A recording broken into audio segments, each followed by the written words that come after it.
अच्छा, रेसलमेनिया के बाद जो रॉ होता है ना, वो हमेशा साल की सबसे अनप्रेडिक्टेबल रातों में से एक होता है। पर इस बार तो WWE का पूरा नक्शा ही बदल गया। वाकई एक ऐसी रात थी जहां सब कुछ दांव पर लगा हुआ था। और पूरी रात का टोन सेट कर दिया रोमन रेंस के इन 3 शब्दों ने।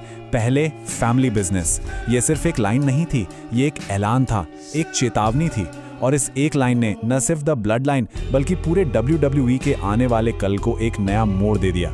तो ये कहानी है उस सुबह की, रेसलमेनिया के ठीक बाद की सुबह, जब नए चैंपियंस को परखा जाता है, पुरानी दोस्ती दुश्मनी में बदल जाती है और एक परिवार नहीं, एक साम्राज्य अपना सिंहासन वापस पाने के लिए तैयार हो जाता है। तो चलिए सबसे पहले बात करते हैं हमारे नए चैंपियंस की। देखिए, रेसलमेनिया में टाइटल जीतना एक बात है, लेकिन उसे अपने पास बनाए रखना वो एक बिल्कुल अलग ही जंग है। विमेन्स डिवीजन में हमें 2 नई रानियां मिली, एक तरफ लिव मॉर्गन और दूसरी तरफ रिया रिप्ली। दोनों ने ही रेसलमेनिया में बड़ी जीत हासिल की और रॉ में चैंपियन बनकर एंट्री ली।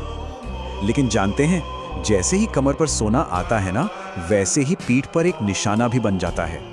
और उस रात इन दोनों ही चैंपियंस को कुछ ऐसी चुनौतियों का सामना करना पड़ा जिसकी किसी ने उम्मीद भी नहीं की थी। लिव मॉर्गन तो बस अपनी जीत का जश्न मनाने ही आई थी, लेकिन NXT से आई एक नई और बेहद एम्बिशियस चैलेंजर सोल रूका ने आकर पार्टी खराब कर दी। सोचिए, चैंपियन बनने के पहले ही रात को टाइटल डिफेंड करना पड़ गया। और वहीं दूसरी तरफ रिया रिप्ली का पहला दिन भी कुछ खास नहीं गया। उन्हें एक टैग टीम मैच में हार मिली। ये एक तरह का झटका था और इसने ये भी दिखा दिया कि कोई भी, यहाँ तक कि मामी भी, हमेशा नहीं जीत सकती। तो जहां एक तरफ नए चैंपियंस अपनी जगह बचाने की कोशिश कर रहे थे, वहीं दूसरी तरफ जो पुराने और मजबूत गठबंधन थे वो बिखरने लगे थे। WWE में पावर का बैलेंस तेजी से बदल रहा था। और इसका सबसे बड़ा, सबसे शॉकिंग उदाहरण था the judgement day. Finn Balor, जो इस ग्रुप के लीडर थे, उन्हें पहले तो अपने ही चेले JD मैकडोनाल्ड से लड़ना पड़ा। और जैसे ही वो मैच जीते, उनके ही एक और साथी डर्टी डोमिनिक मिस्टीरियो ने उन पर हमला कर दिया। मतलब घर के अंदर ही बगावत हो गई। ये किसी भी ग्रुप के अंत की शुरुआत होती है। तो जहां एक ग्रुप बिखर रहा था, वहीं एक नया सितारा अपनी चमक दिखाने के लिए आ गया। नाम है एथन पेज और निकनेम ऑल ईगो।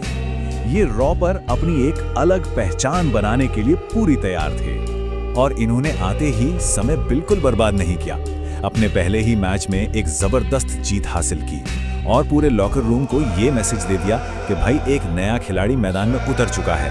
इन सब नए चेहरों और टूटते ग्रुप्स के बीच एक पुराना चेहरा हार मानने को तैयार नहीं था। रेसलमेनिया में हार के बावजूद CM पंक ने आकर साफ-साफ कह दिया कि बेस्ट इन द वर्ल्ड अभी कहीं नहीं गया है। लेकिन ये सब तो बस मेन इवेंट से पहले का बिल्डअप था। रात का सबसे बड़ा धमाका तो अभी बाकी था और सबकी नजरें बस उस एक इंसान पर टिकी थी जो अब रिंग में आने वाला था। The tribal chief Roman Reigns ring में आए। लेकिन ये जश्न मनाने का वक्त नहीं था, ये था फैमिली बिजनेस संभालने का वक्त। और इसका सीधा मतलब था कि द ब्लड लाइन में चीजें अब बदलने वाली थी। उनका मैसेज एकदम क्रिस्टल क्लियर था। सारी लड़ाइयां, सारे मतभेद अब खत्म। अब से सिर्फ एक चीज मायने रखेगी, उनके प्रति पूरी वफादारी। द ब्लड लाइन को फिर से एक होना होगा उनके लीडरशिप के नीचे। एक्नॉलेज मी। तो कुल मिलाकर रेसलमेनिया के बाद का रॉ एक नए युग का दरवाजा खोल गया है। हमारे पास नए चैंपियंस हैं जिन पर खतरा मंडरा रहा है। पुराने मजबूत गठबंधन बिखर रहे हैं और एक ट्राइबल चीफ है जो अब पहले से भी ज्यादा फोकस्ड और खतरनाक लग रहा है। अब सवाल सिर्फ एक है, जब सब कुछ बदल चुका है तो इस नए WWE पर राज आखिर करेगा कौन? ये कहानी अब बस शुरू हुई है।